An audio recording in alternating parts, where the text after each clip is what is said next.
صباح الفل يا مصريين. دول الخليج تخلصت من الأفكار المتشددة والفكر الوهابي، بقوا هم شعوب مقبلة على الحياة وقبول الآخر وانفتاح ثقافي وفني وانفتاح اقتصادي رهيب. لبنان جربت الحروب في السبعينيات وأوائل الثمانينيات، وبقت دولة فيها صراعات وحرب أهلية رهيبة. بعد ما تخلصوا من الفتن الطائفية هناك بقوا متعايشين مع بعض بسلام ومحبة وجمال. في لبناني سني وشيعي ولبناني مسيحي ولبناني درزي وعلوي، وكل التنوع بقى موجود في لبنان، بس شعب مقدام ومحب للحياة والثقافات والفنون والجمال.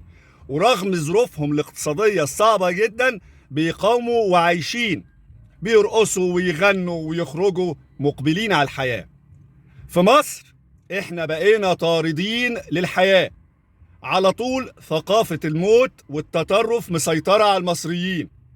ارجعوا يا مصريين لأصلكم الجميل، كنتم أصل الفن، أصل الحضارة، أصل الشياكة والجمال. اوعوا تستقبلوا الأفكار المتطرفة والفكر الوهابي، هيضيع الهوية المصرية وهيخلي مصر زي أفغانستان.